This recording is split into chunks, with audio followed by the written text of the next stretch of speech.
Wait, we don't have... Oh, wait, do we have Danielle? She appears to be there.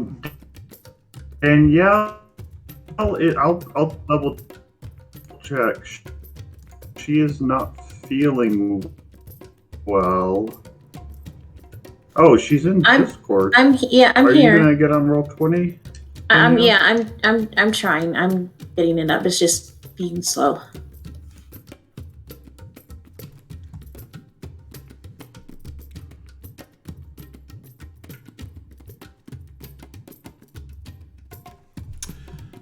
Okay, well, we are live. Welcome back to the Wildlands. Take a moment, inhale that free air of the Wildlands, the trackless wilderness, and the great cities. And the gross mushroom spores. Indeed, and the smell of smoke. Let the real world fall away and recall that last time you folks, with your new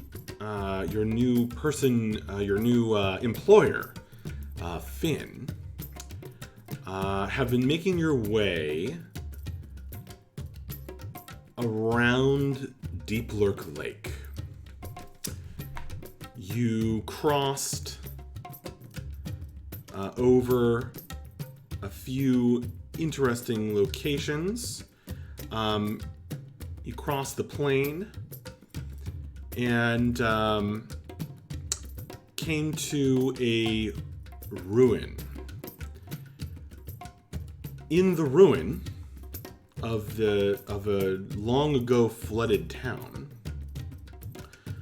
you were confronted in the dusk light by several giants, a beholder, mushroom men, and other creatures who have been marked by a fire-glowing sigil that seems to be trying to take over their minds, but they warned you that it caused an explosion upon their death.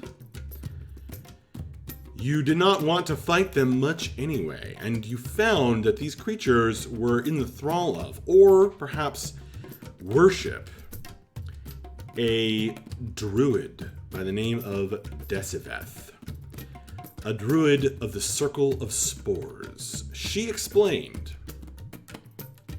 after hostilities were ceased, that she and these other creatures have been outcast from the forest of Everspore to the southeast because they have been marked with these fiery runes.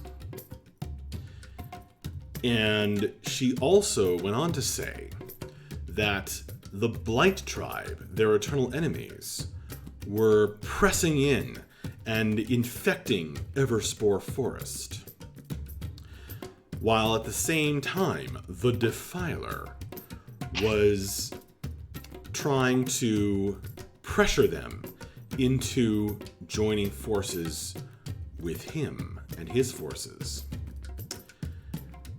by infecting them with this rune that spreads when they die. She begged for your help and offered, or sort of tacitly agreed, to help you folks with something that you wanted, especially Finn had a request from the druids. You agreed. The task sounds quite dangerous, however. You are to meet the eldest druid of the circle, one Woadwax, at the edge of Everspore Forest, and have him smuggle you in to the sacred pools, the sacred mushroom pools, where Deciveth believes, if cleansed, the Blight and the runes will both be banished from Everspore by the power of the gloom itself. With that, and your agreement,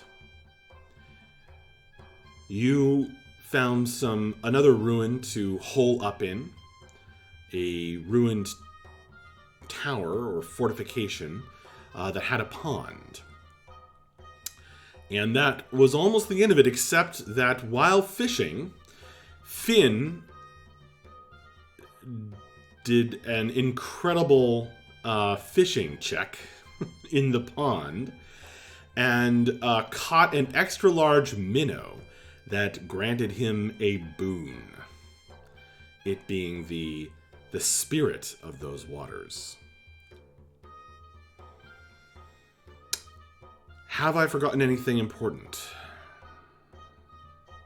There was an explosion when we went to sleep.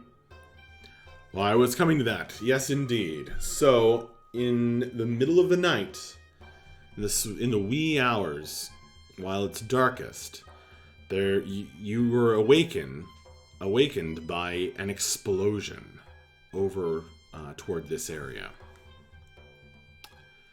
And that is where we pick up.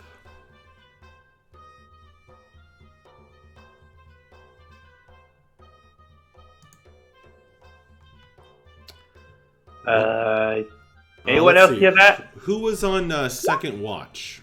Does anyone remember? I have no I idea. remember it wasn't Graf. Yeah, Vapos was on first watch. Yeah, so was Scrap. Would second watch correlate kind of close to midnight? Because Finn would want to be on watch around midnight. Yes, it would. Then yeah, Finn would definitely like to be on watch around then. All right, so Finn is 1. I can be 2. 3. I have Okay. no memory. All right, so Bella and Finn are on watch when this occurs. Belle. What would you like? Would you guys like to do anything, or do you want to just stay where you are? Wake everybody up if they haven't already woken up. Those of Yeah, you, I mean, is it loud enough that I think everyone would have been kind of woken up by it, or do I maybe not think so? Unless they're particularly heavy sleepers. Gotcha. Yeah, I would certainly help in assisting to make sure that everybody has awoken from this noise. We under attack. What was that? Was that? They said. Did one of them die?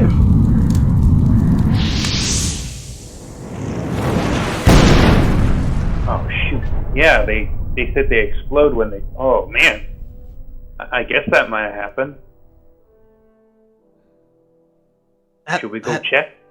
That certainly seems like the most likely explanation.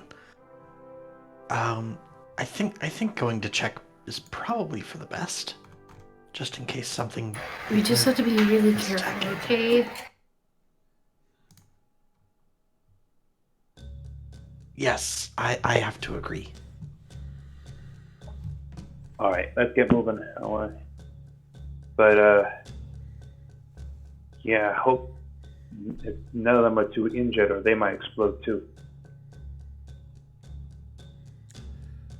Wearily, you drag yourselves from your bedrolls and head over there. Anyone who is going to gear up and head over there is going to need to make a Constitution saving throw at this time. Because it's 1 in the morning. Sometimes it pays to be a fisherman. Now, what if gearing up consists of grabbing my sword? Oh yeah, you're a barbarian. You don't mean wear. You're not wearing armor? Correct.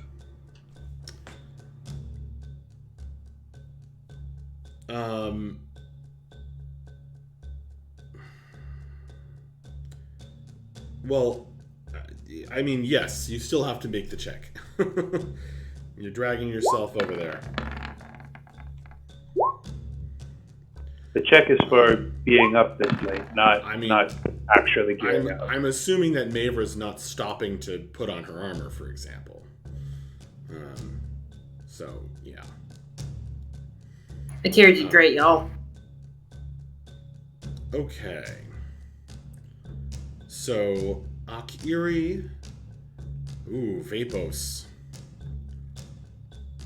Akiri and Vapos are both going to take 1 level of exhaustion. Shit. Ugh. Which will apply disadvantage, just so you recall. Disadvantage on ability checks. And skill checks. But not saves. Okay, guys. You run over there. You find that there's a newly smoking ruined house in the village, and the grasses in the night are kind of waving back and forth as if alive all around that area. And you further discover, as you get closer... Oh good, it's letting me rearrange your cameras. Excellent. You further discover, as you guys run in from the northern side of this map,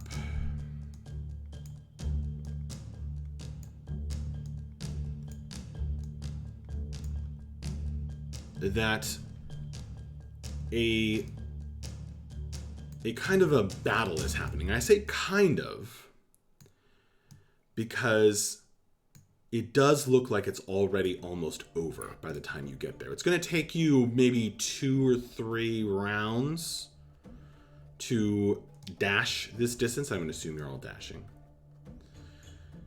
And the fight is almost over by the time you get there. So you guys are running up this way from the north.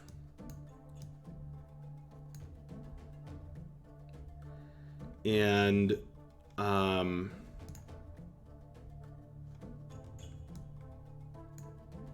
right by the well here are several smoking dead bodies.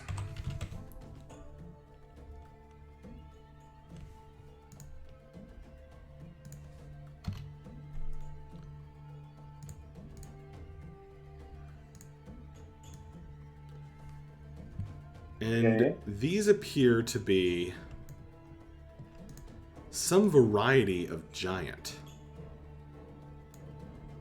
These tremendous, bald, flabby guys.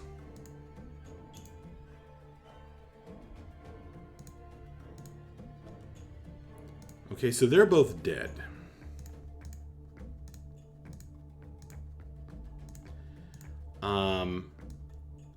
And you can see they're being swarmed by the various creatures.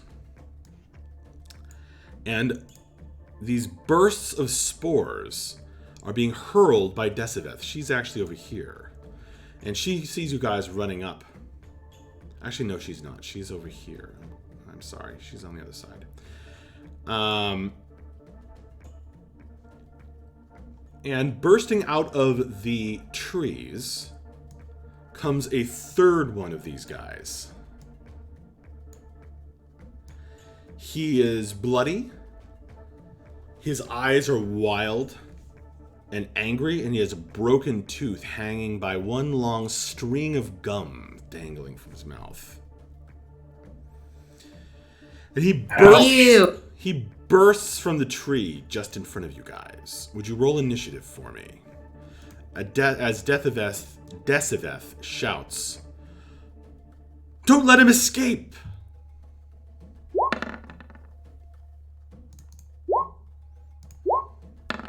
So just to clarify, we did not see him until we got like right here. Correct. Between the dark, I know some of you dark vision, the smoke, the spores in the air, and just the trees. You guys just came through those trees. He just came through this tree. Okay. Can you help me manually input my initiative? I forgot to have my No character selected. problem at all. Let's see. That's you, Bella. Head turn. There you go. Mine was selected. However, I do have a thing of You should be able to Thing. edit your initiative. Oh yeah, sorry, I did the same thing. I forgot to. Huh? I forgot to select my token as well. Oh, sure.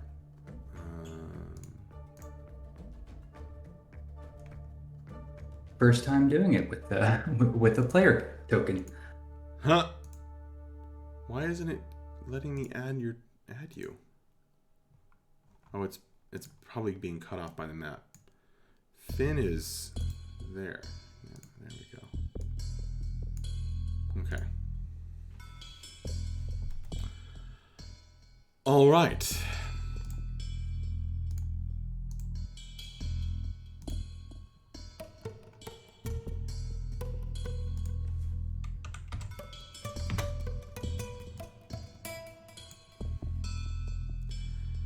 Okay. You guys are coming in, and this crashing monster, this giant, bald, flabby, muscular guy, smashes through, and he looks ready to trample anyone in his way. For some reason, a Sarek is on there. Sarek is dead. Bella, you can edit your what's your initiative? 13. All right, I'll fix it for you. Okay. There we go. Finn, you are actually going to be the first to act. Mavra. Mavra got an 18. Where's Mavra's? Should be at the top. I see her.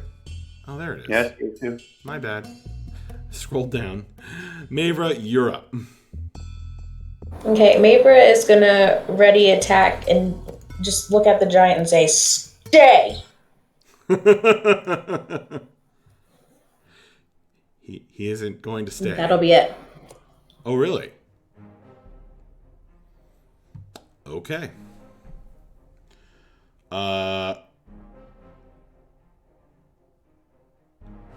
Okay. Do you want to make an intimidate roll with that, or just or that's it? Well, I'm readying attack. But I mean, can I make an intimidating roll with that also? Well, if you ready, then you can't. Okay, yeah, because I'm readying an attack in case he comes towards us. I see what you mean. Sure, yeah. Go for it. Why not? Bonus action, intimidate. Go for it. Oh, okay.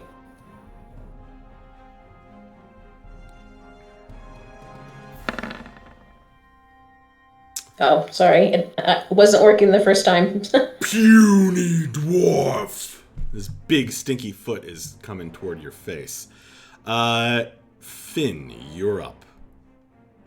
You've had seconds to react. Yep. So Decibeth said, or asked us to stop him. I heard that right? Correct. Okay. So Finn will trust her at her word. He would go as far back as he can, and so don't want to go like off the map as much as possible, but as far back as you would allow him to go, given this map, he would go. Yeah. There's stuff right there, so you can't go any farther. Okay. And then he will, anybody who's looking will see him make another couple signs in the air with one of his hands that kind of starts glowing a little bit and makes various patterns kind of back to back to back. You see a hook, you see something that looks a little bit more circular, and then you see a straight line. And then he'll kind of put his hands together, and out of one of them, as he pushes it forward, will come a fishing hook that heads straight for the giant in front of us. Just so you know. Nice. Very nice. Casting at level 1. Okay, there it is. Oof. Guiding bolt.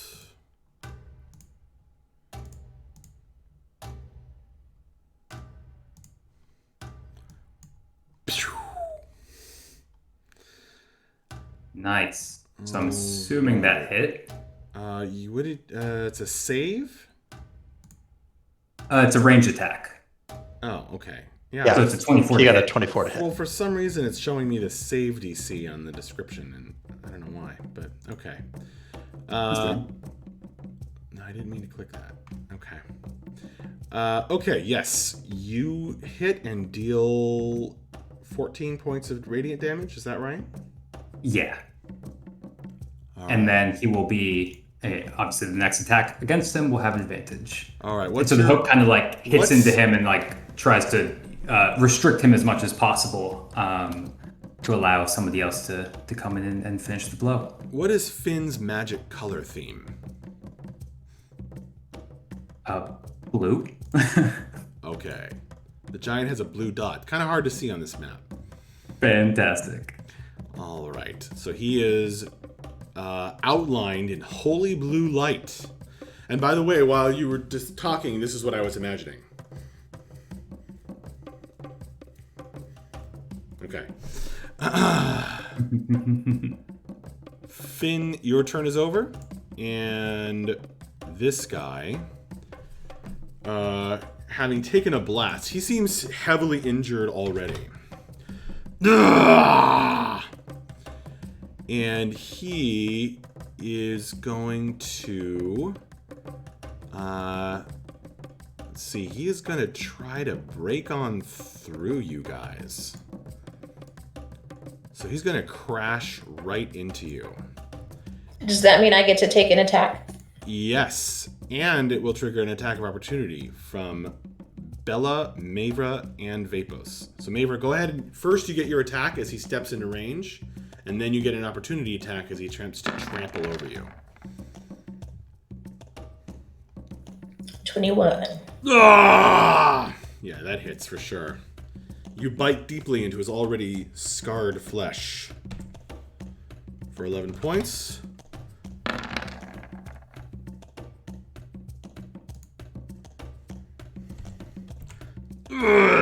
Second one's an 18.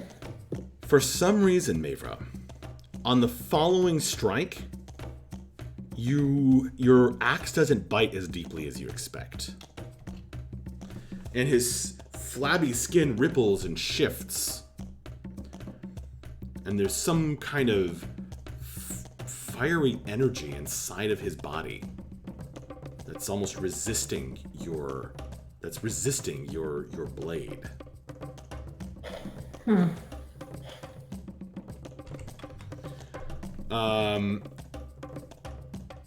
Okay, so yes, Vapos. That's a natural 20. Oh my god. Okay.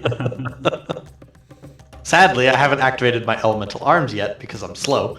But it is 12 damage, bludgeoning, with my fists. Okay. Do you have anything for this? Let's Did hear your Vapos just best jump ahead? wushu KO. Guys, I'm sorry. I'm confused. Did we just jump past two people in initiative? No, It's, it's attacks of provoking an opportunity. attack opportunity as it tramples. Oh, I see. Gotcha. Oh, so you're saying okay. Yeah. So basically, what Vapos is going to do is, as the giant is running by, he's going to basically just do a quick jab to the back of the knee to cause him to crumple down. And then he's going to follow that up with just kind of doing an elbow to the head. Bam! Bam! You crack the giant's head open like a ripe watermelon, and it crumples to the ground. However, we are not out of combat yet. Man, with this many people, it's really hard to... Okay. And as that occurs... as he was trampling you guys, now his body is falling upon you.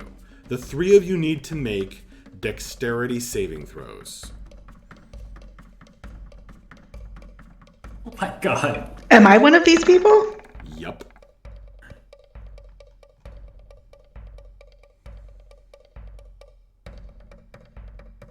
You. Quarry rolls apparently only work in this game. I guess so.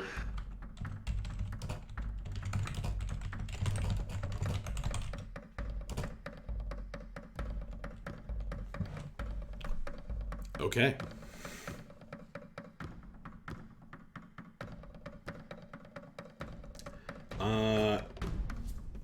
So Corey follows that up with another natural 20. Do we have a theme song for Vapos?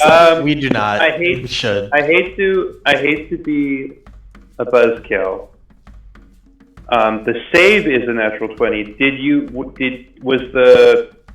he get a crit on his attack?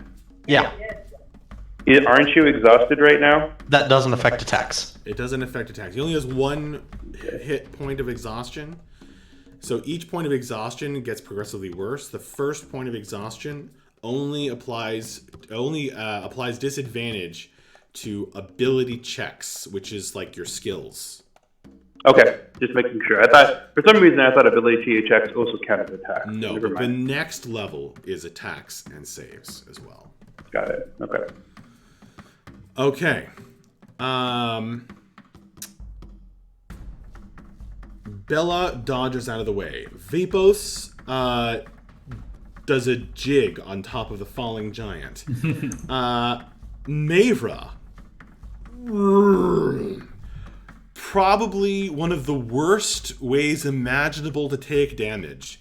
This fat creature, this huge man, comes falling on top of you, spilling out his burning blood over your poor unarmored body.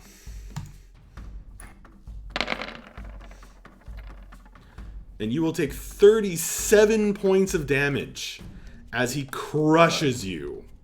Bam! That was an incredibly high roll.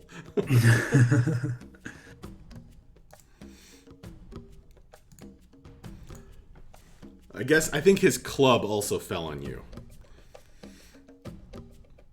And you also took some sadness damage, I think, there. Okay. Deciveth shouts. There's another one, friends. There's another one. In the smoke. And you might not be able to see this, but you can tell that as you look toward that direction, you can see that this hill giant, this former hill giant, is kind of on guard against something in the smoke over there. Deciveth is going to cast a spell. She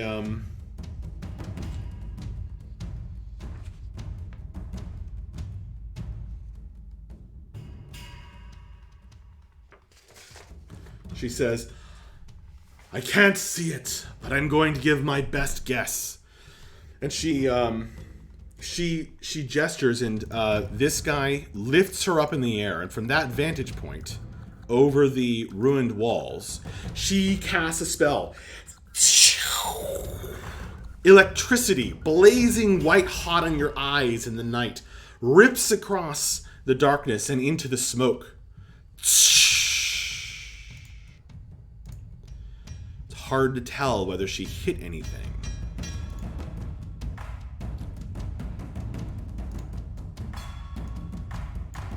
But it burns a hole through.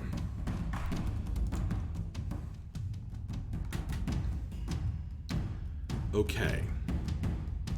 Vapos, you're up. All right. Vapos is going to start running towards the smoke. He's going to make it to about here. And he's going to activate his arms and visage of the elemental self. So spending 2 key points. And so if there's a creature that's within 10 feet of me, then it has to make a dex saving throw or take some force damage. Would be a whopping 4 force damage. Okay, what kind of check? Dexterity. Saving throw. DC 16.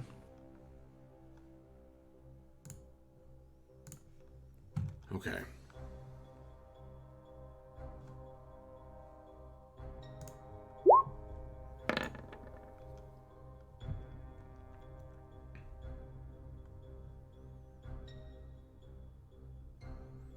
$16, you say? Yep. Okay. You're not sure whether something was hit or not. You can only see about 5-ish feet into the smoke. That's how thick it is. But you're not. So you can't be certain. Okay. So the next part is I've got my Visage of the Elemental Self, which gives me advantage on wisdom checks. So I'd like to try to peer through the smoke and see if I can spot a large creature that might be hiding inside. Okay. Go ahead and do you get a roll for that, or is it just? It's just while I've got Visage of the Elemental Self active, Yeah. I get advantage on wisdom checks. Got you. So that's going to at least negate your disadvantage? Yes, it'll negate my exhaustion. All right, give it a shot. All right, you that's did. a 14. Okay, it's a 14.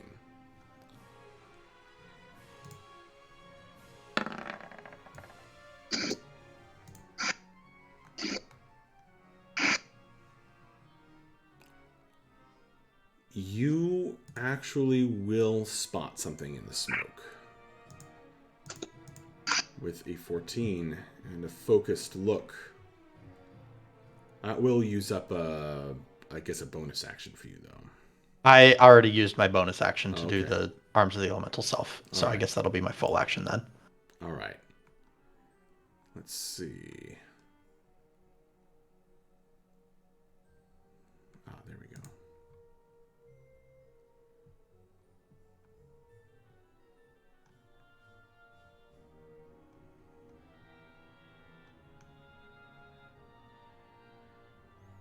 So inside of the smoke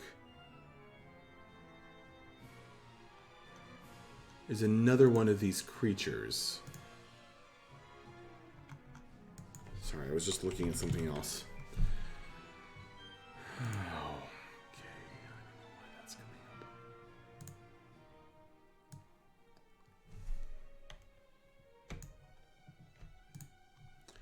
up. And he was kind of crouching down, trying to hide, successfully hiding, in the ruin there. His eyes glitter like obsidian as he sees you looking at him. And that will actually trigger his ready action. Okay. He is going to pop up and hurl a stone at this guy. The smaller giant.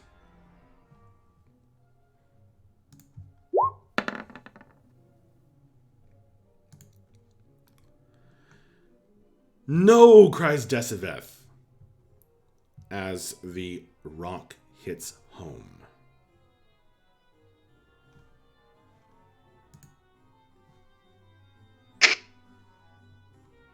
Could be really bad.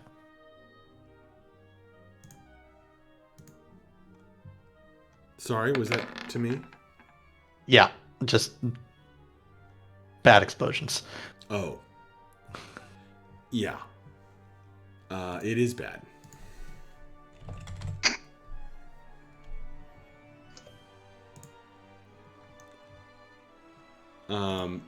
That guy lets out a cry of pain.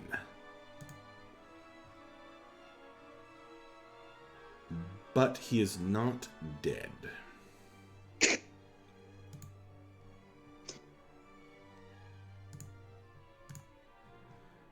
Okay. All right. Well, that's the end of my turn. That will make it Bella's turn. Alrighty.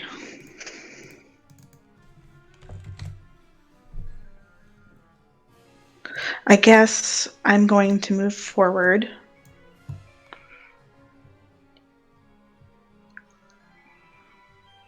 I guess I'm going to double move, and that's going to be my whole turn. Yeah.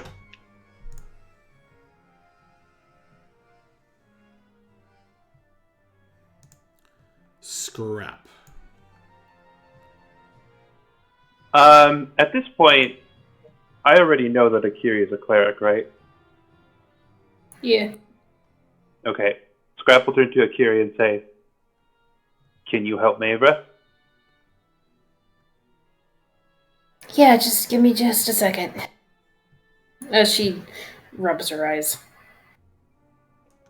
Scrap will nod, and he will decide to move. So is this giant still obscured in the smoke that stood up? He's lightly obscured. He was hiding, which is why no one was seeing him. But he just gave away his position. Okay, so would we have any kind of like disadvantage or something to try and shoot at him or hurt him, or? Yes. Okay, cool. That's what I need to know. All right, Scrap is going to, but we can at least see vaguely where he is. Yes. Okay, Scrap's gonna move forward. Give me a sec.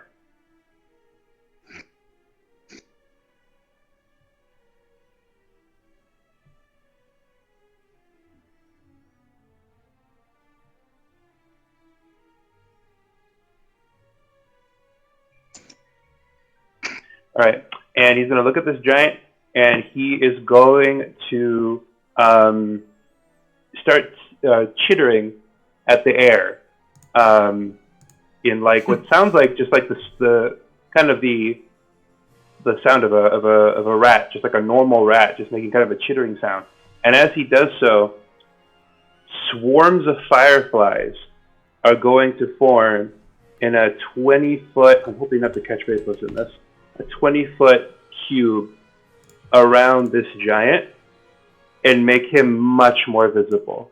So I'm casting Fairy Fire. Very cool. What's Scrap's magic theme color?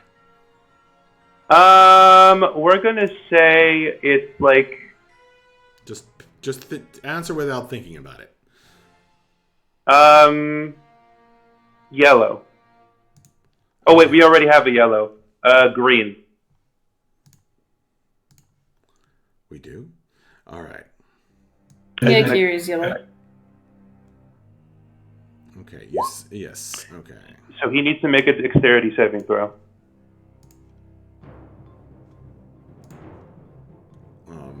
Actually, Fairy Fire, it doesn't continue, right? It just happens once. Yeah. Right. Okay. So I actually didn't need to do that. And I selected all of you. Okay. How do I get rid of it? No, I'll worry it's about that concentration later. up to a minute. I'll worry about that later. Okay, so he Yeah, gets a save. the area doesn't last. It's just it lasts on whatever creatures got affected in the area. Okay. Well, never mind. He is going to our third nat 20 of the night. What's next, Scrap, or is that it? That's my turn. Bref, you're up. Akiri on deck. Right. I have spent my time waiting, calculating my movement, and I'm gonna dash right here. That will be my turn. Okay. Akiri, thank you very much, sir. Refresh your inspiration for having such a fast turn. Akiri, you're up. Mavra on deck. Akiri is gonna attempt to. Son of a bitch. Akiri is gonna attempt to help Mavra real quick from her rather smooshy predicament. Cool. Yes, I forgot to say Mavra is restrained. So Akiri is going to do the best she can to help Mavra out of that situation. Okay, go ahead and make a strength check. This is.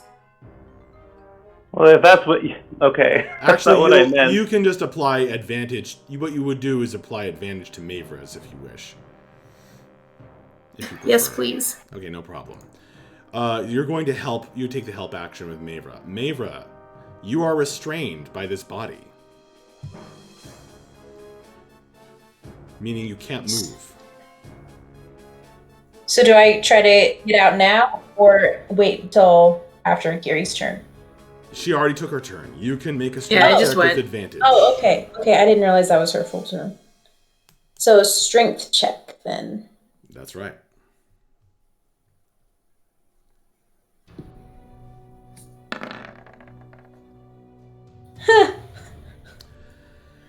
This giant is really heavy. Wow. That is Oh, no. really bad luck, Mavra. So, the way that the giant fell is just you are just under the doughy belly with like one foot sticking out, and like Akiri's just not able to help that much. First of all, she's trying to roll it off of you, but it's just crushing you more. Let's see. No, you know what? That's still. I know it's ridiculous, but that's still actually a success. It's not like you're trapped in a steel trap or anything. So, that was a terrible roll, but the DC is only 12, so. You barely make it out from under the giant, who finally stops glowing from Finn's spell. Okay, so I'm assuming that was my action then. That's your action. You can stand up and you have half your movement left. Okay. I am gonna move just over to this bush here. And as I do, I'm gonna kick the giant. You kick the giant. It makes another squelching sound. And ash pours out from within. Finn, your turn.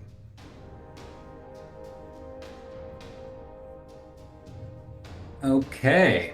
So the giant that is obscured, is that considered like cover or is that something else? It's called it's obscurement. But is that disadvantage or is that like a bonus disadvantage? AC? Okay. So it's not like cover. I see. Disadvantage to make a ranged attack against him. Okay.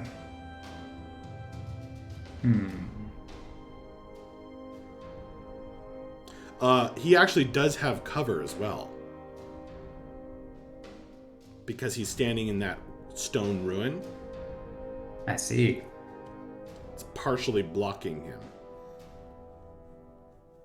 For the rest of you, it's almost head height. For him, barely up to his waist.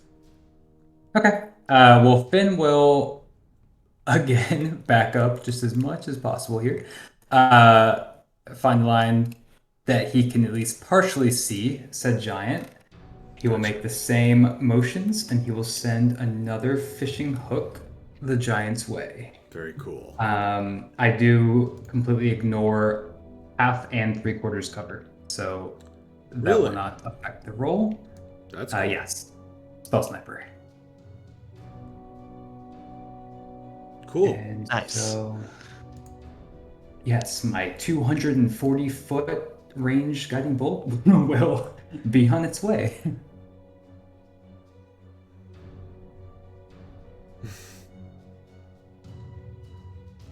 Darn. Unfortunately, a 10 is going to be a miss. Yeah. So the spell goes BAM! Into the stone wall. And spirals out in magical sparks. That it for you, Finn?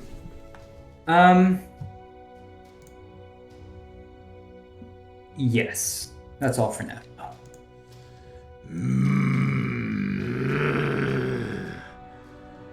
Foul beast! He's gonna pick up another rock. He's gonna hurl it at this hill giant again. Actually, no. First, he's gonna back up. I'm gonna take a swing at him. I don't think you can, because he has cover against you. I guess you can. He just has cover. Does cover prevent attack opportunity in this edition? Nope, it does not. Okay. He just gets a bonus to his AC. All right, so you can. Yeah, just be hard for me to hit him. Okay. This will not be raging. So I would have to, if it hits, so that's a 20 minus the 3, if it hits, minus that 3 rage damage. 20.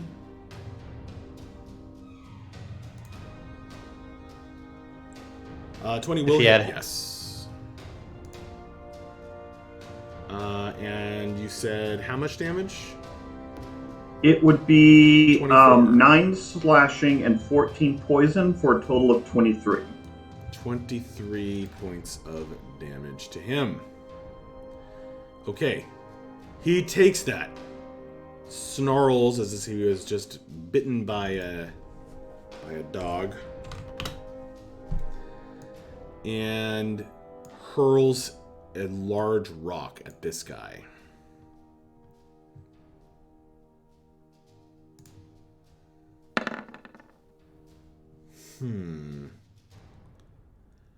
Well, that's a low roll, but he is very mighty.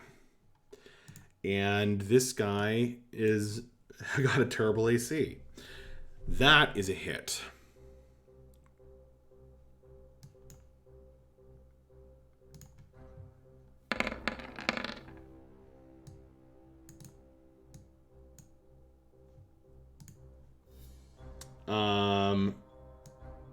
Oh my gosh. Somehow, this guy doesn't die. He is barely still standing.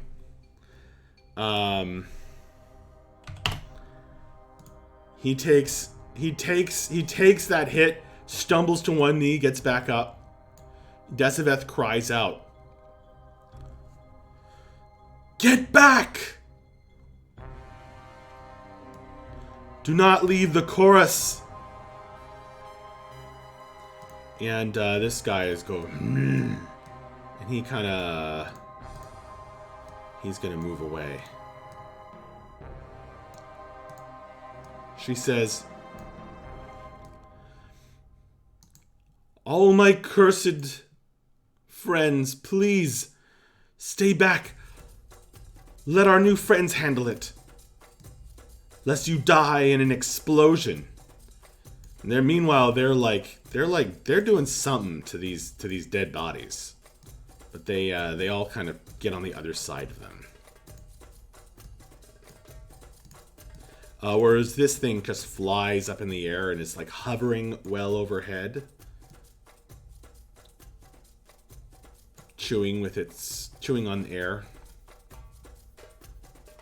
And Deciveth is going to back up over here. This guy's gonna get ready to he stands in front of her.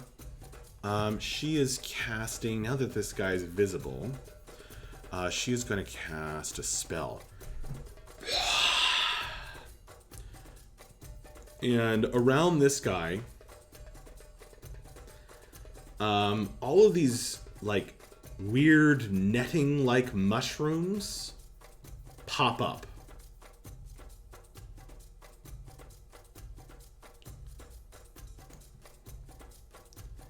Oh god, this thing is so hard to deal with. Alright. Okay, I'm gonna have to move Corey's camera over there because it's covering the action. Alright. There we go. Come on. Ah! You know what? That's what she does. There it is. That's where it's gonna be. So he is caught in the area of that. She says, I hope that holds him. And she says, it's up to you now, wanderers. Vapos. All right. Vapos is going to... let's see. How tall did you say this wall was? I mean, it varies, but it's approximately 5 feet. Okay. So yeah, Vapos would like to... Or Vapos would like to vault over the wall to end up about right here. Okay. And then he is going to make some attacks against this guy. Okay. Actually, it would be a little taller than that, but it's still going to be easy for Vapos. Okay. Yeah. And I am going to spend a hit die to go ahead and activate my key straps. I'm only getting 1 extra d4, but given what we're going through right now, I think it's worth it to do that. Okay. So, first attack is a natural 1. Excellent. 20, 21. Keep going. Second attack is a 15 to hit. That is a hit. Cool. No, so wait. He's going to take... Actually... Yes, it is. Okay, cool. So that's going to be 10 force damage. And then I'm going to spend a key point to Flurry of Blows. Oh. For 2 more attacks. So that's a 16 for 11 force damage. Okay. And a 24 for 9 force damage. Bam, bam, bam. As you smack in him, you feel like your fists are just going deeply into his body and then popping back out. All right. All right. And Bella. that's going to be my turn. Billy, you're up. Scrap on deck. All right. I am going to move over here, and I am going to shoot the guy. All right. You will have disadvantage, and he will have cover. What if I move here? Same problem? Yeah. All right, well, I don't think I can get to a place where he doesn't have cover as of right now. So let me just give this a try.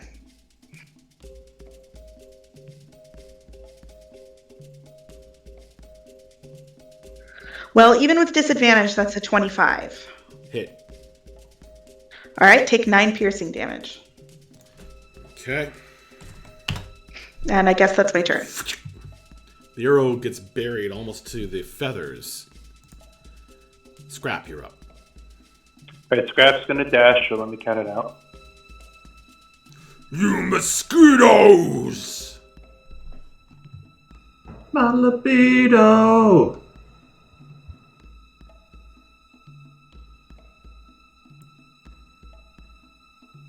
I think he gets all the way up to there.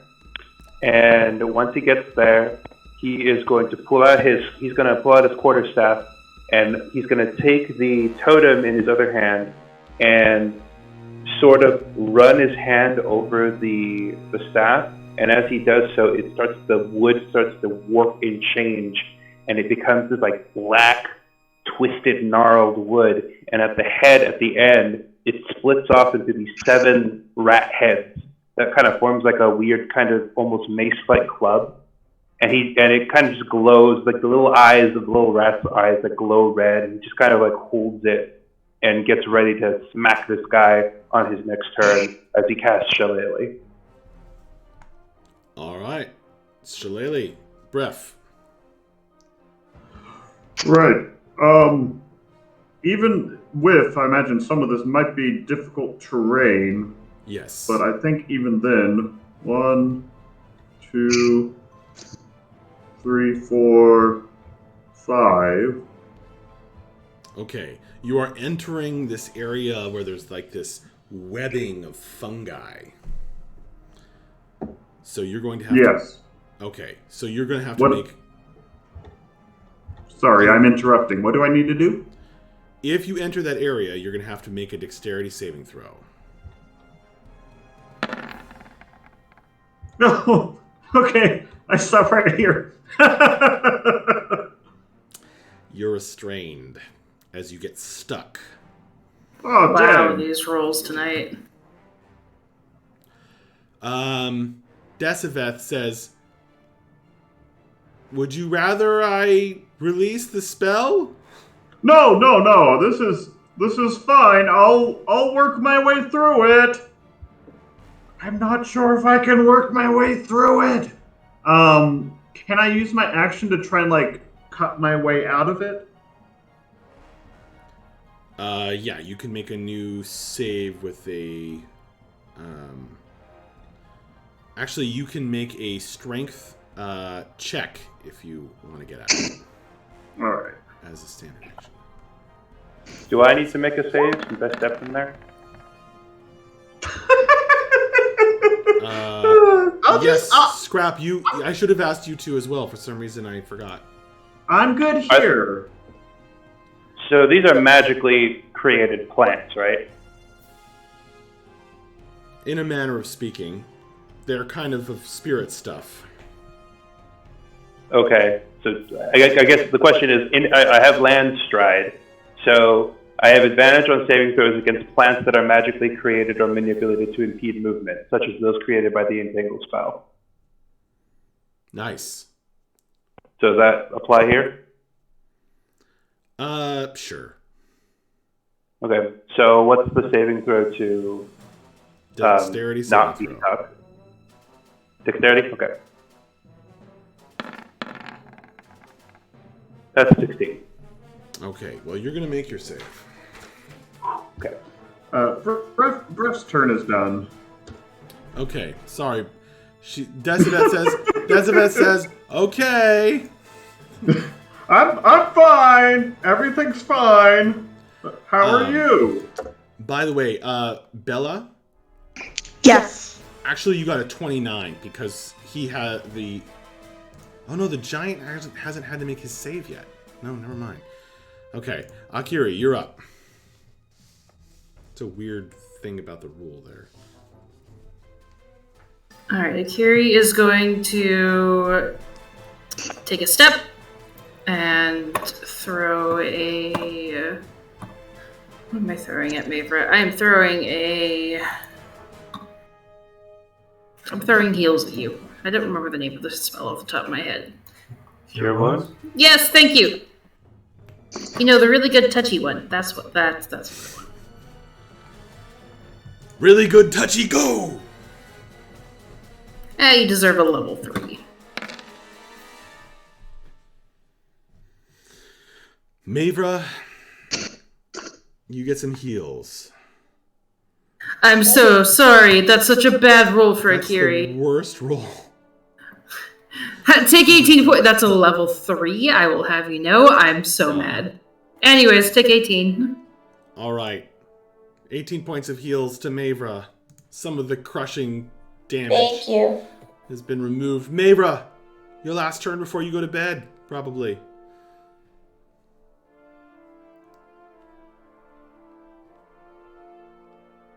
Maper is gonna click her heels together and dash right about here. Okay. And that will be the end of her turn. Zoom. Undeterred, Mavra charges toward the fight. Thank you. And good night, in case we don't get the chance to say it again later. Good night. I'm headed out now. All right. Thanks for Night, playing. Danielle. Night. Finn, you're up. Okay. Finn's gonna take the cue from Mavra and dash in himself. Is that mud difficult terrain? Yes. Well, this mud? Yeah. No, it's not. Oh, okay. Okay. So then he'll go straight to that spot. And that would be it. Okay. Now he has to make a save against the web. He will succeed. Amazing. Sorry. As he's making that save, could I do something? Yeah. Cool.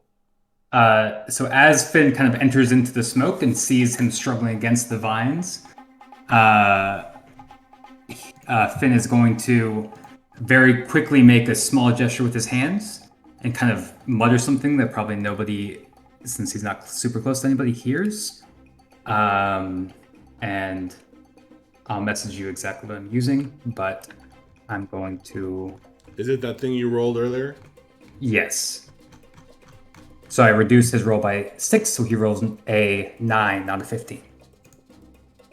Okay, he will fail. Very nice. Oh, sorry, that was roll 6, not roll d6. Sorry, hang on. Oh, crap. Only a 2. Oh.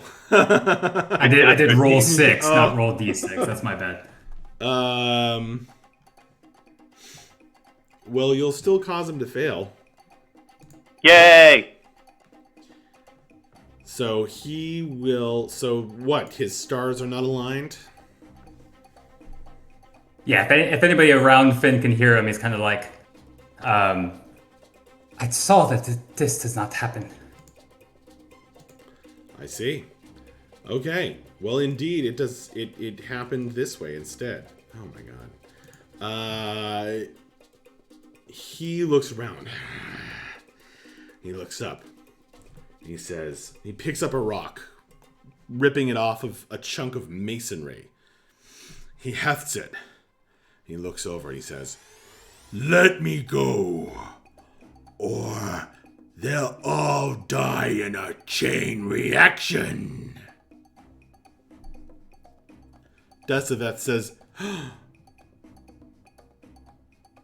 "What should I do?" There's a split second where one of you could jump in and say something if you want,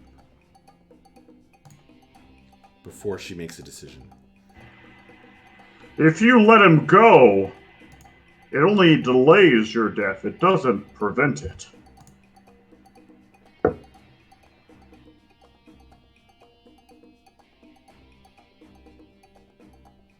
I'll take my chances.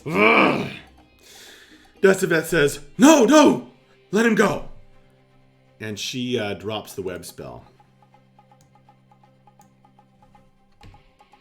And that guy disappears. The layers at her real hard. He shoves his way back through the trees. Now, is anyone going to take an attack of opportunity against him?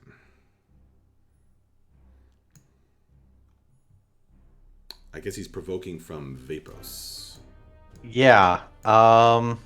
He's staring right at you, and he's holding this rock. He obviously intends to throw into the middle of these guys.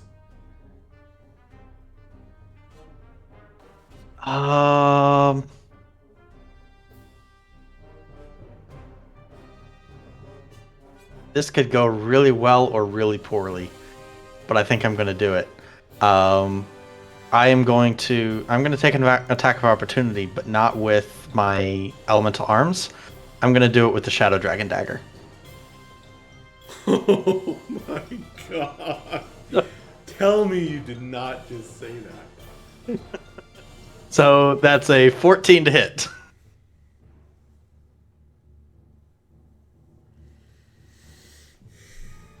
Oh, but it's only a 14? It's only a 14.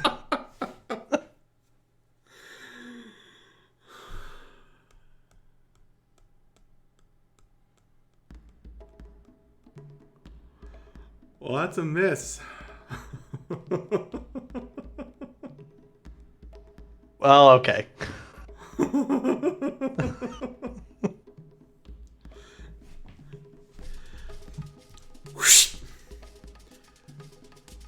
Vapos.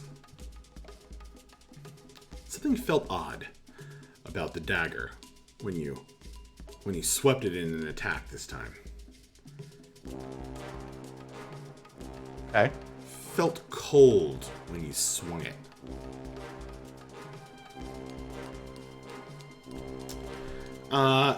He will say, No! And he's going to run off. He is big and surprisingly fast with those long legs. Now, some of you are very fast yourselves.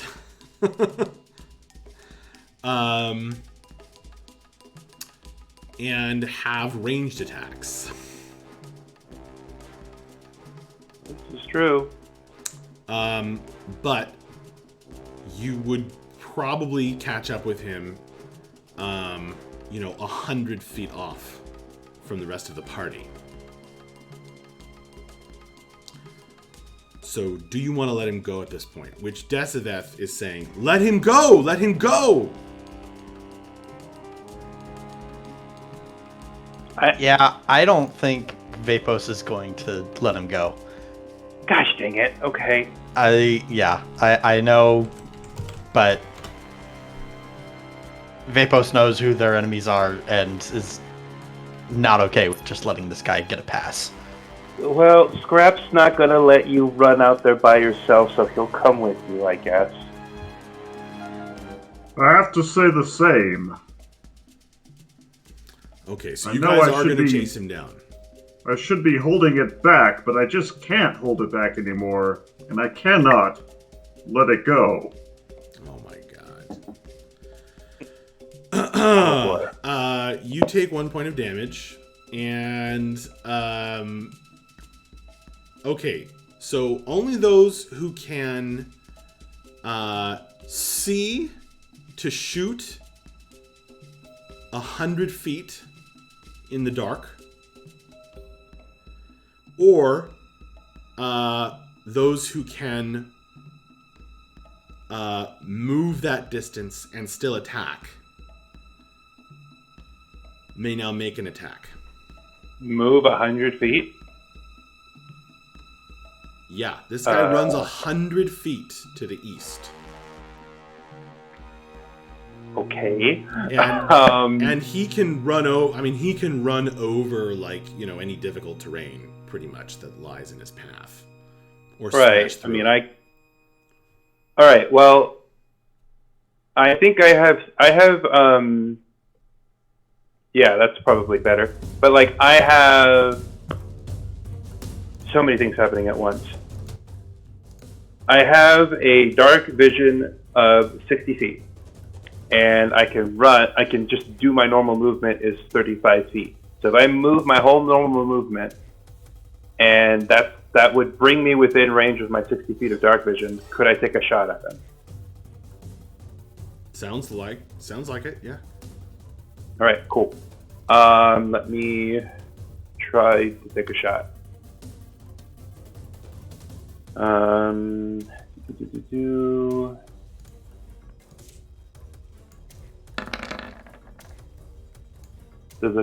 assuming I don't have disadvantage, right? So if not, it's a 22 to hit. No, I don't see why you would. Yeah, that's a 22 to hit. Okay, you're going to deal 10 damage to him. Okay, then I'm going to have the Gathering Swarm activate. Oh, this would be fun. Okay.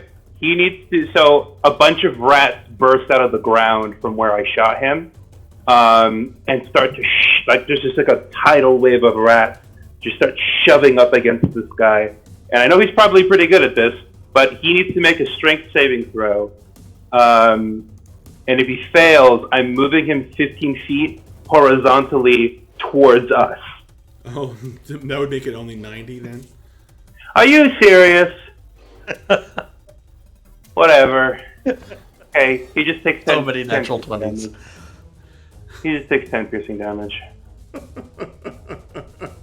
Saved. Vapos, go beat him up. I'll be away for a little bit. I'm writing an email to Roll20 to remind them there are different numbers besides 1s and 20s. Can you move that far to catch up with him, Bref? No, I can only move 80 feet, but I'm still chasing him. Okay. Vapos, can you? Vapos can move 90 feet, but he's also got 10-foot reach. So you can make it. Cool. So yeah, I'm using Step of the Wind in order to do that. I'm also using my key straps again. So that is a 21 to hit for 16 damage, 16 force damage. And you even have more attacks after this, don't you? I have another attack after this. God. And I'm spending a key point for Stunning Strike. Okay. Oh! Yes! There you go. Oh, gosh. Wow. Wow. This guy has a huge bonus to Constitution saves. Kind of figured he would. That's why I haven't used it before now, but... All right. Okay. And then second attack Wow. does Yeah, 9 that's a force hit. damage. Mm-hmm. Actually, that's going to kill him.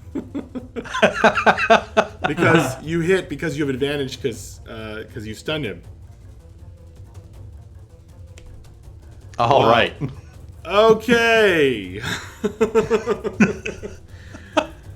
So he goes running off, and then the two of you chase him down, and as well as Bref. Yeah, and then finally, whoosh, the whip crack of the water whips snap his spine with a sound like a lightning bolt, and he falls to the ground, stone dead. Meanwhile, Decibeth has been moving over here, and she is healing this guy with her magic. Congratulations, you guys. Woo! Can I go get my arrow out of his body? Roll a d6.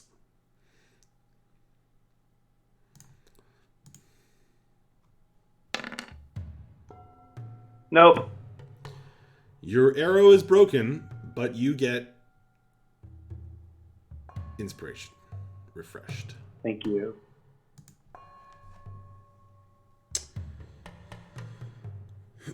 Woo! Yeah. So Vapos walks back to the group, and he's kind of looking a little sheepish, and he's just like, I'm sorry. I couldn't let him get away. Not knowing who he likely served. I couldn't just let it happen. I think we understand.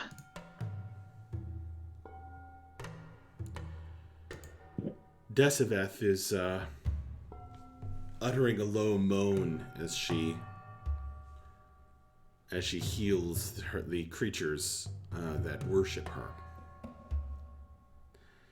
And she says, "The scorched earth.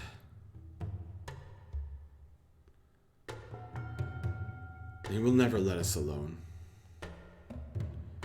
That is the fear that I feel."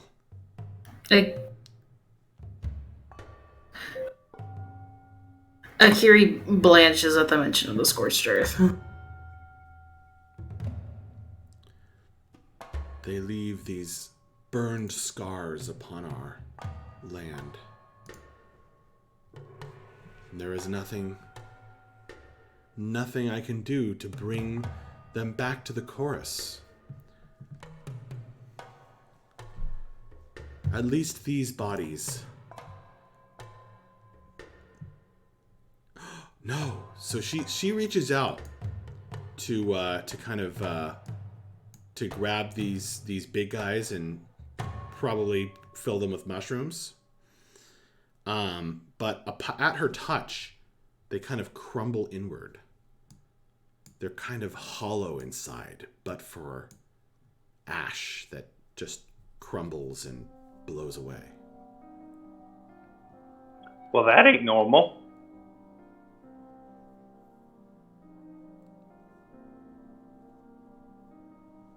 A tear trickles down her fungus-infested face. We cannot even bring them into the chorus.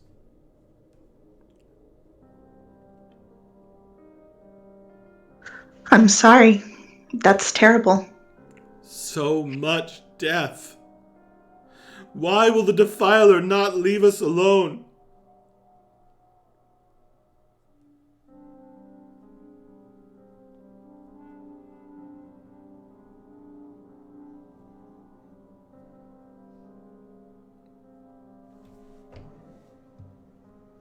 In the face of such despair, all we're left with is a choice.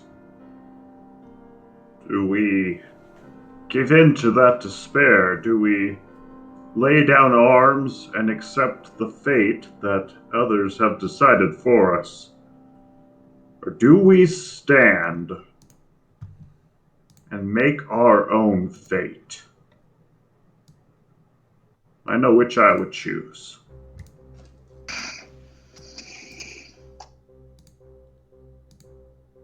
If you can but cleanse the pools, then I believe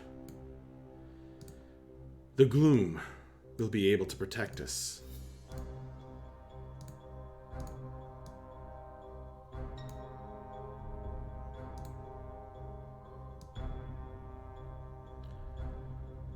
Go carefully.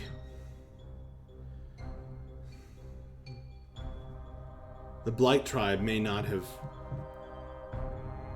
The scorched earth may not have fully penetrated the forest, but it is blighted. And some of the chorus have lost their minds.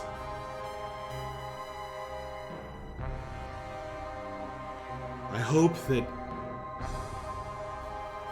I don't know what to do. I hope that you will succeed, but in the meantime, we are trapped out here, not daring to return to the forest.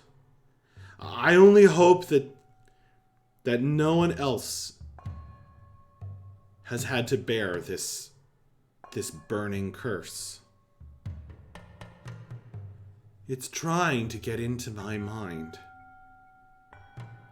to cut me off from the chorus and tell me what to do. But the chorus protects us. The Defiler did not count on that.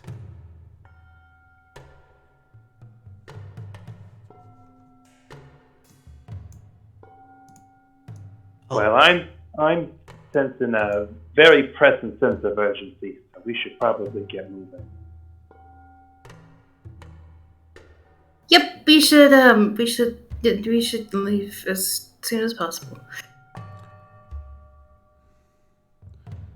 Perhaps you should rest instead. Yes, as much as I want to leave as quickly as we can, I'm feeling rather exhausted. I think we need to finish out the night and leave in the morning.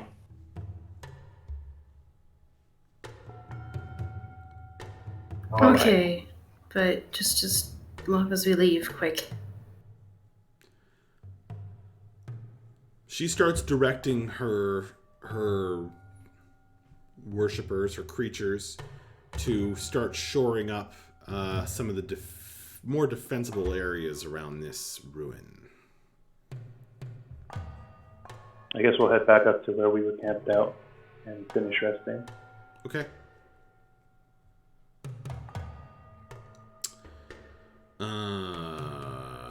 You are... So here's my question. As you guys head back to the tower, you get back to bed. It's going to be hard to fall asleep again. But newly blood-spattered and reeking of smoke and fungus and muddy water. Are you guys going to kind of sleep late to make up for what you lost? I mean, this literally only took a few minutes. So I think it would. It took a few minutes, but it's a few minutes of combat. Yeah, a lot of high energy, high adrenaline. Sure. I think as long extra as we need to count as a long rest. Okay. Yeah, I agree. Okay. Mm-hmm. Same. All right. Well,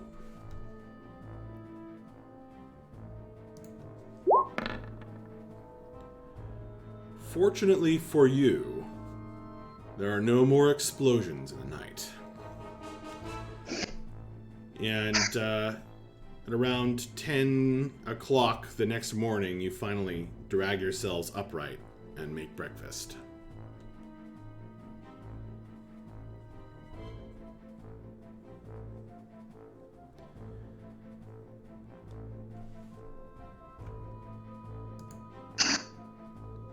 All right. And head back to the ruin and get more specific directions from Deciveth, if you wish. I think that would make sense. Yeah. Yeah. That'll let me show you the daylight version of this. Oh, cool.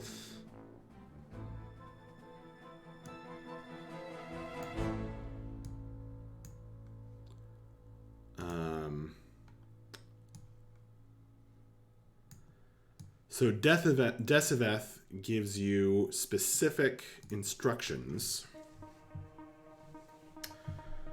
about where you... She tells you that she sent a message beetle last night to Woadwax. So he should be ready to receive you at the edge of the forest and direct you where to go. She says he is one of the few that you know will give you good advice. He's too old to care anymore about his personal safety, I guess.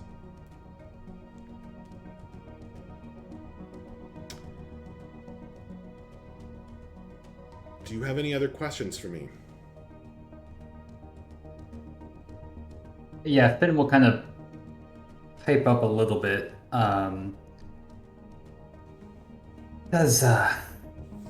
Tis Wildlands have any companions of any kind?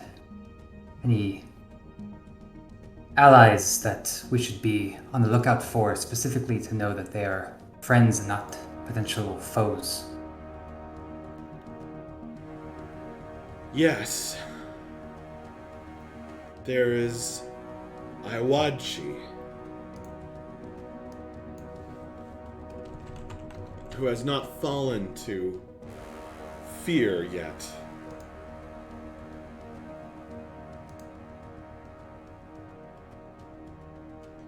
Could you describe them just a little bit more? The names don't necessarily help too much.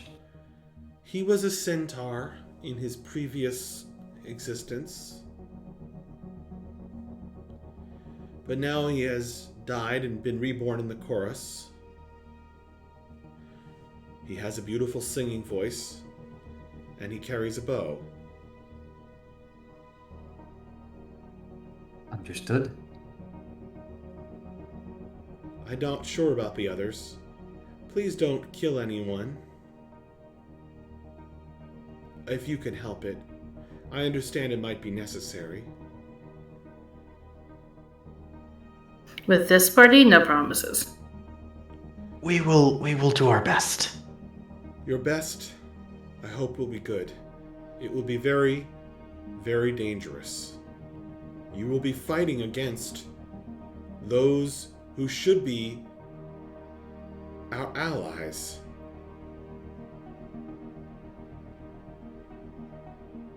Because they will believe that they are protecting the sacred pools.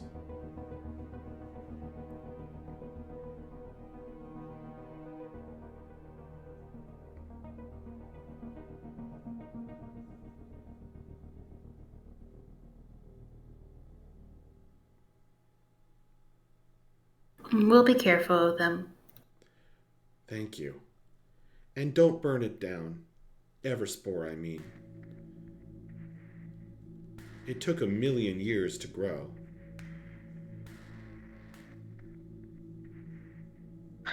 We've never burned it down.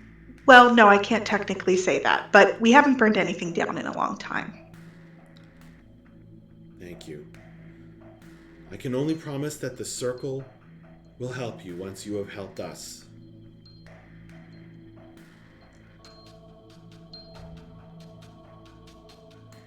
And I will tell you where to find the Void Cap, if you wish.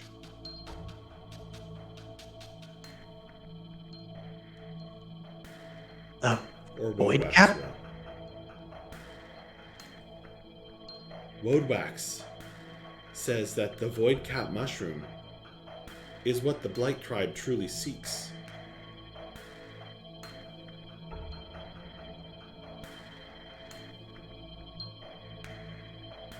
What's so amazing about the Void Cap mushroom? I only know part of the story. Woadwax may know more. Or it may be in one of those funny things they call libraries.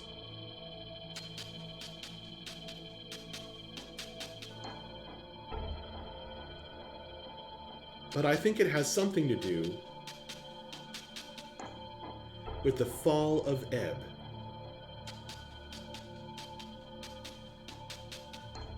In that case, it's certainly interesting to us.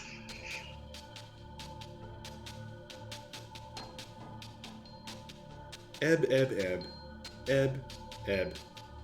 What a funny name for an empire.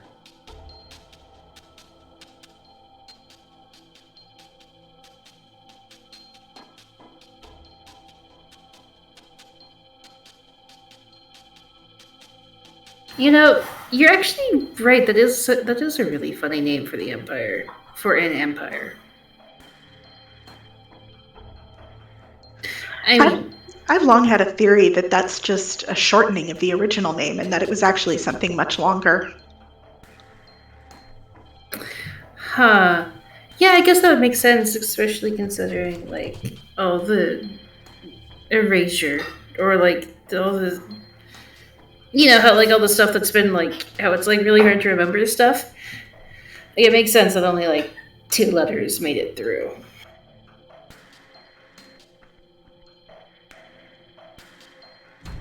As I say, Woadwax would know more.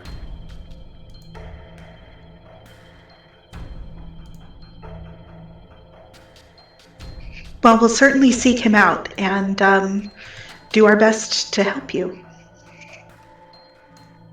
Thank you. And would just kind of finally ask, just in case we don't, or are not able to find Woodwax for whatever reason it may be, do you have any description of this void cap?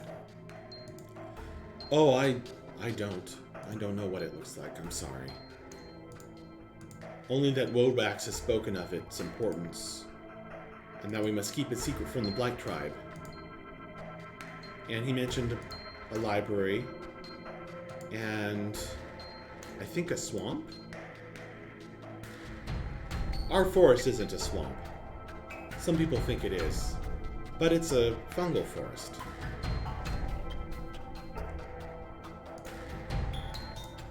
Really? It's indistinguishable, really. No, it's So certainly in the event- not. Excuse you. In the event that Woodwax has fallen to the same, kind of looks around at the bodies that are turning to ash all around. Ailment, what would be your recommendation? It seems without Woodwax we have no path forward. Well, Woadwax would know the safest path. But if he is gone, then you would have to try to find Iwadshi. There is only one other centaur who has joined the chorus, who is still with us.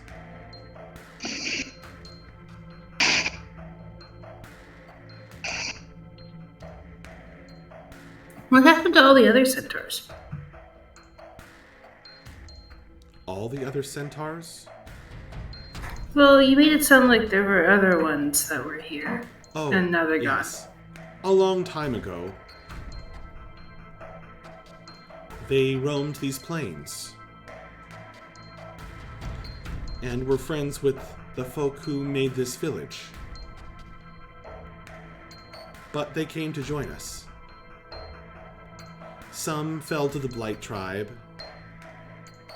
Some simply grew so old that they joined with the chorus and grew still, lost in the song.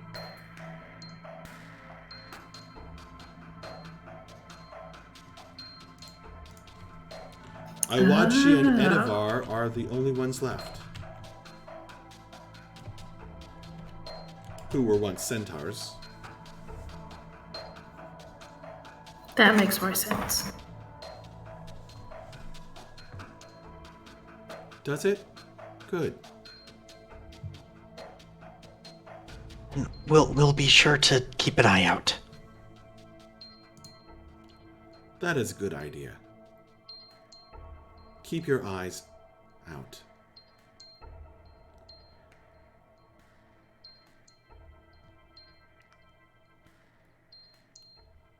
And there are many dangers, so please, be careful.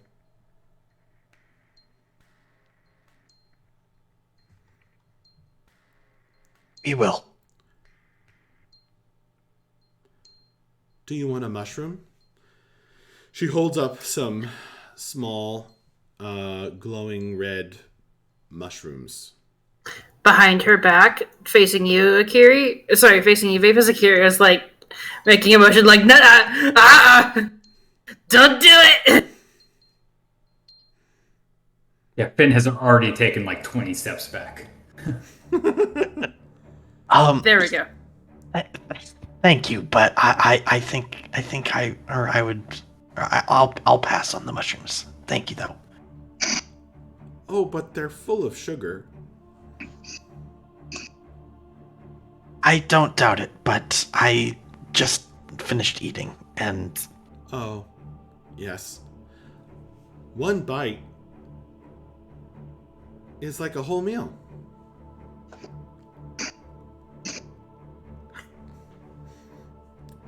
Yeah, because you're high as fuck.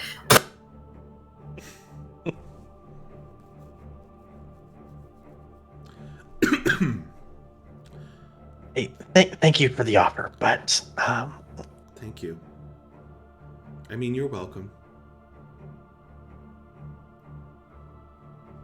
right. All right, I don't mean to be rude, but we should get moving. We should.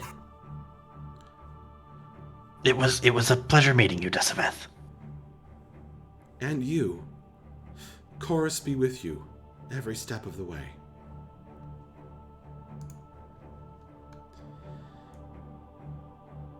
And she starts going, oh, and don't fall to the demon.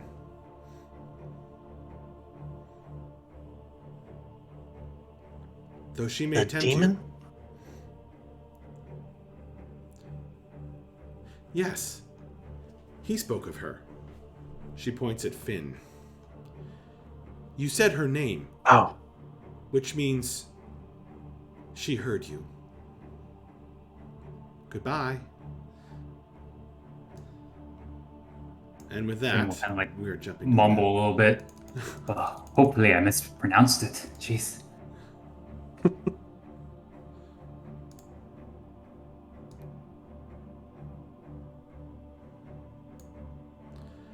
Okay, guys. So here we are on the Overland map, and it's time for travel checks. What direction are you heading? I assume. I mean, she'll point you in the right direction. She'll point you, guys, southeast, and tell you exactly what part of the edge of the forest to meet at. However, it will be not entirely a safe journey. As you can see, there are roaming bands of enemies to contend with. So, who wants to jump in and help first? You will get a... you will get 2 temp HP for trying to help.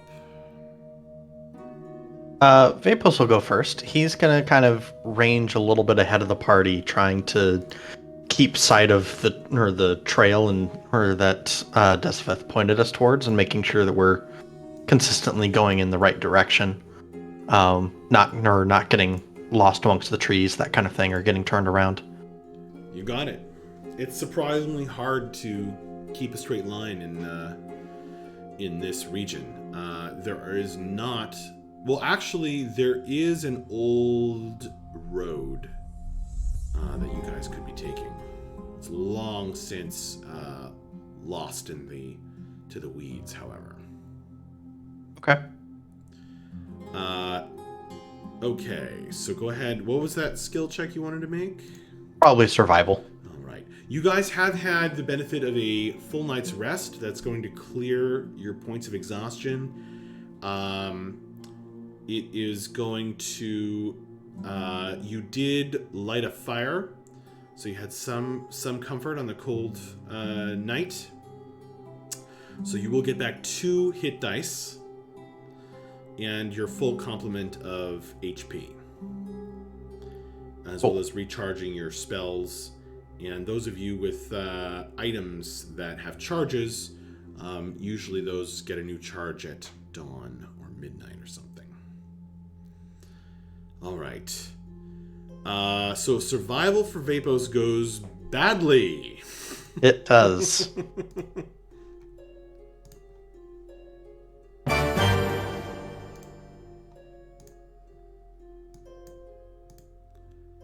But you still get 2 temp HP for trying to help. Okay. And you said our exhaustion cleared, right? Yes, I did. Perfect. Who else wants to help?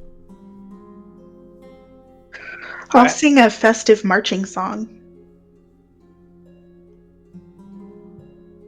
Okay. How festive is it? Let's find out.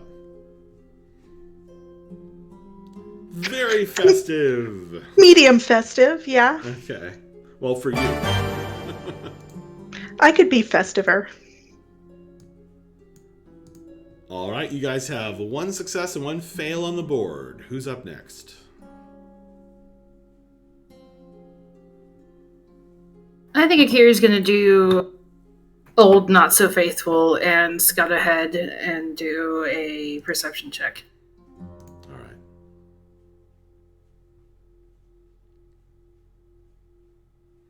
We're going to see how well this goes because it's, perception and Akiri. Yeah, I know. Not bad at all. No, not bad. I mean, not great. Better than normal for her. Whoops. What to say? That is a success. Okay. Why is it being weird at me? Alright, y'all, I have contributed. So you get 2 temp HP. Woo. So you barely spot some dangerous areas on the road and direct people to avoid them along the way. At this point, you guys you can really smell it, and you can really see the stunning Everspore forest rising up in front of you, with the tree-sized mushrooms reaching up their canopies to the sky. Some of them seem to glow, even in the afternoon light, and there are purples and pinks and lurid oranges, a riotous, colorful forest, and yet with mysterious dark shadows, and the whole thing seems to be teeming with life and with a cloud of spores that hovers in the air. Who else wants to try to help?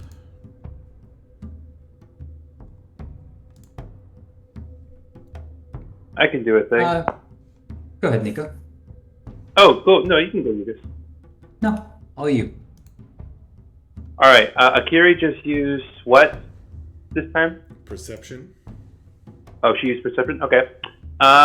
In that case, I think... So we've had a survival, we've had a perception, and we've had a performance. Scrap is going to be sort of keeping an eye out on the behavior of the animal life in the area as we move through, looking for signs of, are there maybe animals that look like they are wounded? Can I smell blood on the air? Can I see animals that have are meeting around corpses? Like, are there vultures flying around the top? Or am I seeing animals that seem to be?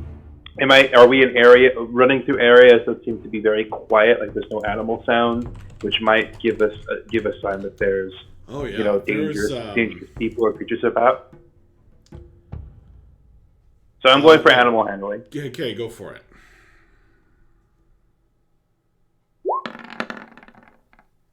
Yay, not bad. A 2-headed unicorn dog, or a pack of them, is running around wild near the forest, and they seem to be excitedly harrying some kind of feathered creature that has fallen to the ground. With each of their 2 heads and horns, they are barking and yipping and leaping around excitedly.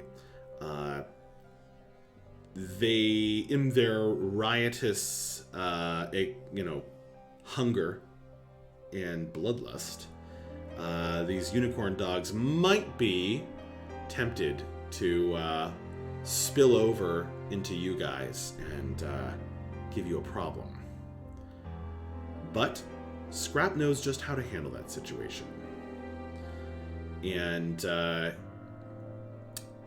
you look just intimidating enough, scrap, make yourselves look big, but also give them a nice wide berth. Don't ever turn your back on a two-headed unicorn dog pack.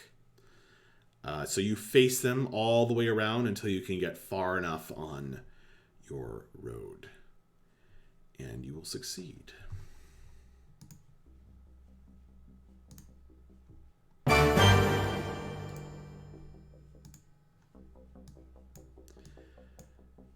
And with that, you are truly on the eaves of Everspore Forest.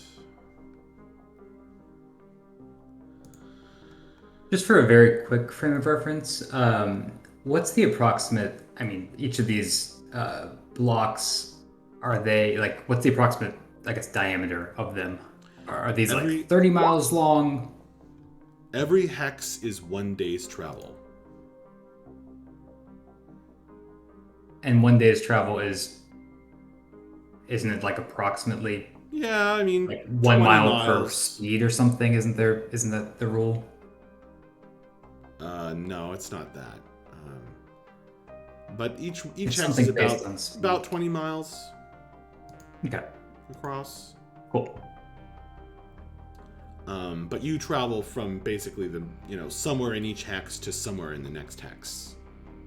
Yeah, I just want to get a little bit of a frame of reference, so that's perfect. Thank you. This astonishing forest is a breathtaking sight and smell. There are some, trees and other kinds of plants, but they are generally covered in various fungal growths. Whites and yellows and oranges and pinks and purples and deep blues. As it is evening, you can now clearly see that dotted throughout this forest are dimly glowing mushrooms that shed an eerie bluish light, as well as other colors, over the scene. Under the trees and giant mushrooms, though, it is otherwise pitch dark. And this is compounded by the ever-present cloud of spores that fills your nostrils and mouth with a wild, wild scent. You can see all manner of creatures leaping from branch to mushroom, and most of them seem to have bonded with the fungal growths themselves, sporting a forest over their backs or arms. All kinds of crazy creatures that you've never seen before. Trotting out of between a tree and a giant mushroom comes what looks like a mossy log that has a forest of bright white mushrooms on its back. This large log comes to a stop, and Deciveth actually told you to watch out for this. And someone stands up from within its cluster of mushrooms.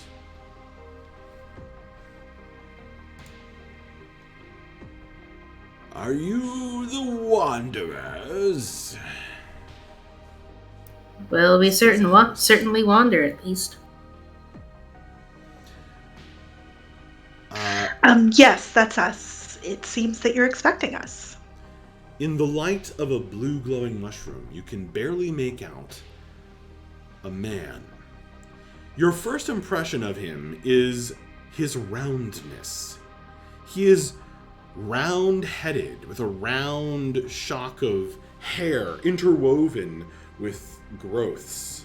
A big beard that's also round, and of course he is quite rotund. He was once a dwarf, but now seems more something else.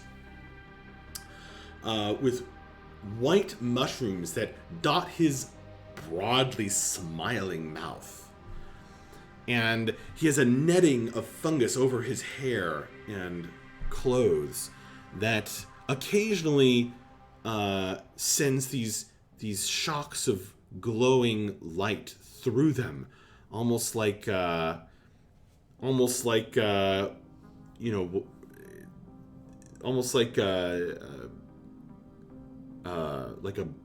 brain network. And he comes forward and with his hands wide, his fingers are by turns thick or thin and elongated, and his fingers wave with growths as he almost looks like he wants to hug you. Welcome to Everspore Forest. So I hear that you would ask the Circle to help with a lake problem?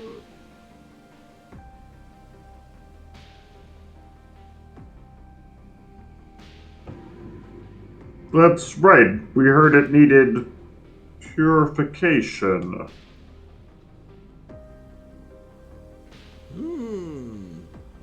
The Blight tribe plagues us. And the fire curse is proving too much for us. Many in the Circle now lean toward throwing in with the Defiler. As the other elements crowd around us. Yes. So, the message beetle told me you are somewhat forewarned about what you're walking into.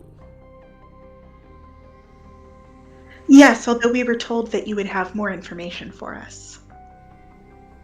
Oh, she said old Woadwax knows a thing or two, did she? In fact, what she said was that you were very old and very wise. Yes, well, sometimes those whippersnappers, only a few centuries, sometimes they think they know everything. But it's nice to know that Deciveth is keeping civil about her frilled friend Woadwax.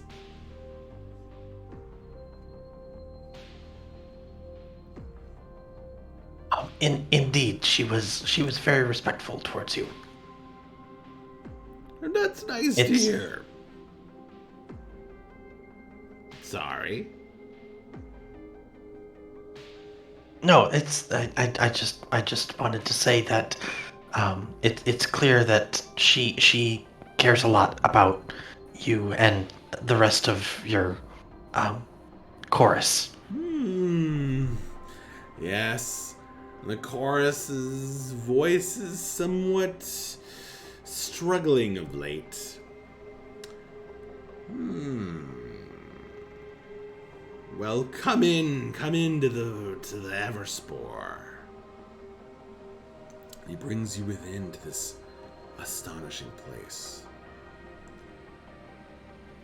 Yes, I will have to bring you in. Let's move quickly here. You see, the patrols will come around the edge of the forest, and they will sense you with their stinking clouds of eyes. The eye spores, you know. No, you wouldn't know, but you might know if you joined the chorus. But I'm not asking you to join the chorus. In fact, it is specifically because the message beetle said that you are not part of the chorus that we are asking for your help at this time.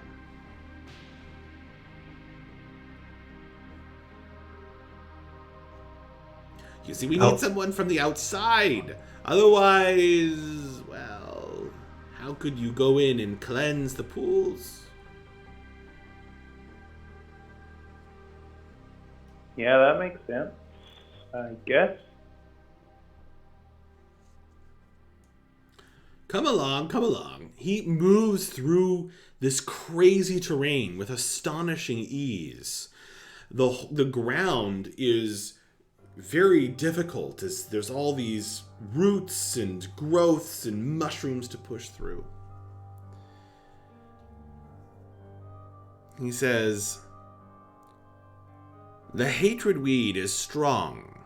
It is a guardian set by the gloom itself. I hope you are prepared."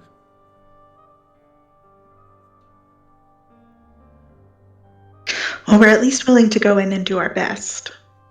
I'm sure you're tired after your journey, but you are not done yet. There are 2 challenges before you, the path and the pools.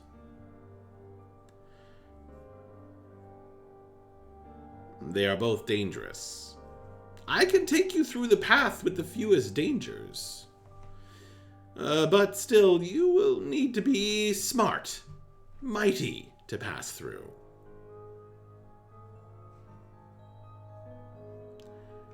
Your assistance in that would be greatly appreciated. Oh, very well. Right this way. And you guys are continuing onward. As you've already done a full day's journey, you're now having to hustle to keep along with him in this weird terrain. You are going to have to make a Constitution saving throw.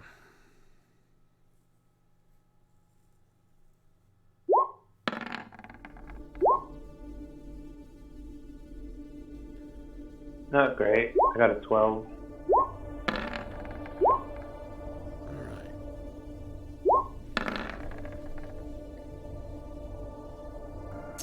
Akiri, no! Or Akiri. Big sad. Alright, well, everyone made it except Akiri. She probably did too much flying, so now she's tuckered She's out. feeling very sleepy. So, yes, go ahead and give yourself 1 point of exhaustion. Level of exhaustion. Dang it, I just got rid of that. I know.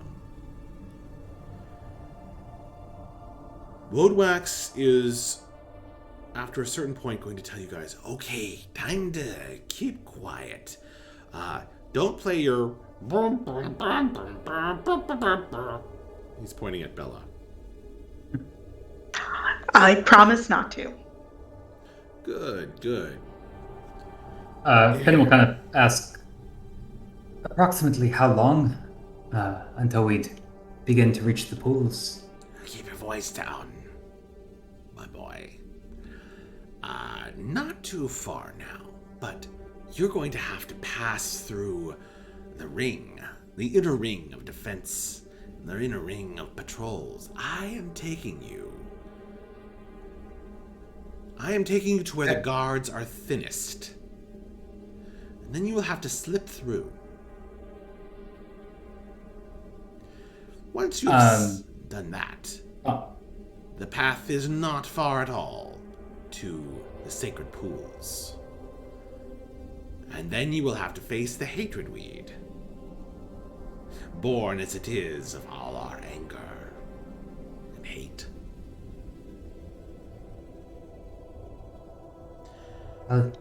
Finn will be as quiet as he can possibly be while still getting his voice across. Well, I suppose I could do something to help with that. He'll kind of ask everybody to kind of gather around him as much as possible. Again, he'll make a couple various gestures with one of his hands, and kind of as he hits various points in the gesture, a small brief light kind of flickers as he hits it. You see something that resembles kind of vertical lines, kind of like a bunch of grass.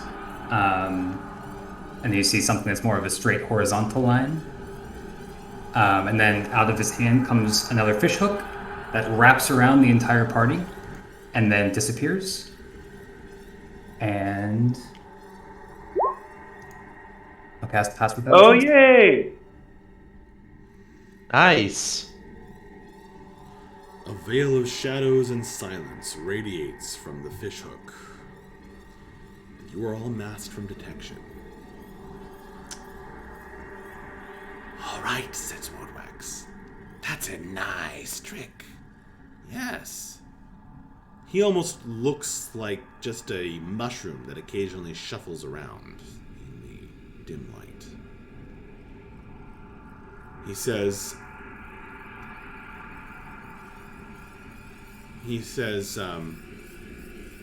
now, I'm going to take you up to the edge, and then I will leave you.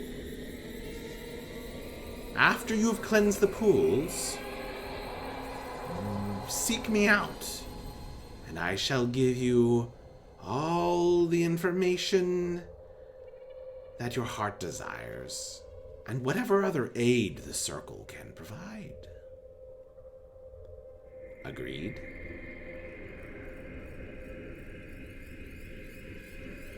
I think that sounds fair. Very good. Now, I will take you to the edge, and then we will retreat.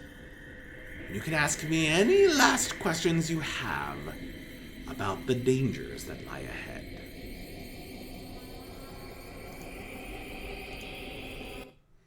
So, now, I hate doing this on the stream because it's probably going to break it right here at the end of the stream. But we're going to try. I believe. All right. Because I have this all set up and I want to end on this. So, all right, we're going to try this, folks. There's like a really good chance that it's just going to crash everything. So, if it does crash, then I'll try to sign back in just to say goodnight. All right. I've cut off the music to give us the best chance. Okay, here we go. 1, 2, 3.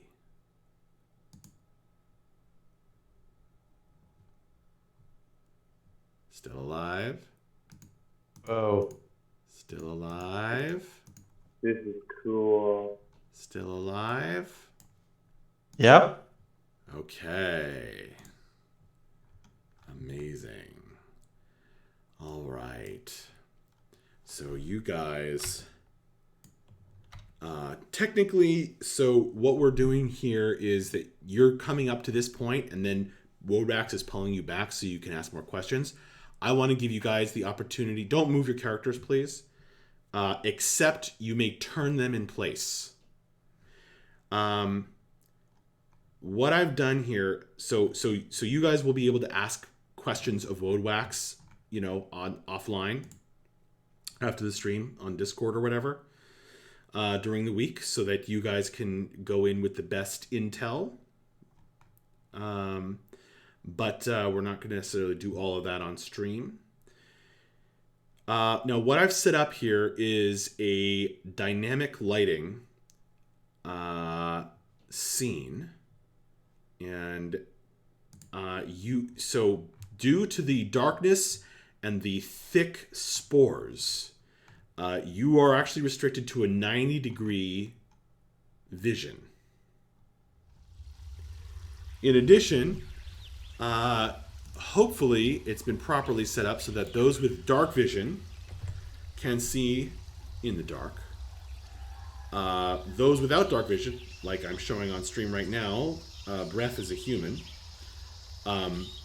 He has a 90-degree field of vision, and if you turn yourself, you'll turn your angle of vision. So you can see areas that are lit up. So, Matt, yeah. should I be able to basically see the whole room and not have that vision restricted? Well, how far is your dark vision? 60 feet. Right. It's 60 feet. So you should have a 60-foot field of 90-degree dark vision. Got it. Okay. Because you're being restricted to 90 degrees due to the thick spores in the air. Just making sure. Yeah, that looks about right. Okay. So again, you don't move your characters, but you can turn them in place. Okay.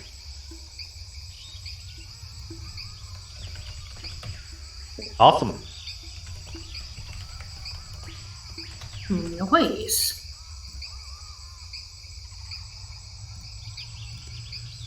So you guys will be able to, at your leisure, turn your characters to see what you can see. Don't move them because I have to be there, and there's going to be like consequences. You should actually be getting some tooltips when you mouse over certain things. So Woadwax is going to warn you about the guards and the violet fungus that will howl if you get within 10 feet of it. So, So you must pass. So guys, next time, Woadwax is telling you this is where the guards are thinnest. You're going to need to pass across this area and exit out the north side without triggering the alarm. Because if you do trigger the alarm, the entire force will descend upon you. Max, this is insane. Yeah, this is really cool. This is so cool. Awesome. I always say that I don't have time to do the special darkness stuff in Roll20, but I decided the opportunity here was worth it. So there you have it. All right. Well, guys, thank you very much for playing. And good night. Thank you to anyone who hung out and streamed. Thank you to anyone who watches this later. You are awesome. Thank you to Jeremy, player of Breath the Barbarian. Thank you to M, player of Akiri the Cleric. Thank you to Kate, player of Bella the Bard. Thank you to Nico, player of Scrap the Ranger. Thank you to Corey, player of Vapos the Monk. Thank you to Lucas, joining us for a stint as Finn the Fisherman. With magic powers. Thank you to Danielle, player of Mavra the Fighter. You guys are all awesome. And I hope to see you next time for more of the Wildlands. Good night, everybody. Good night. Good night, all. Good night, everyone. That was fun.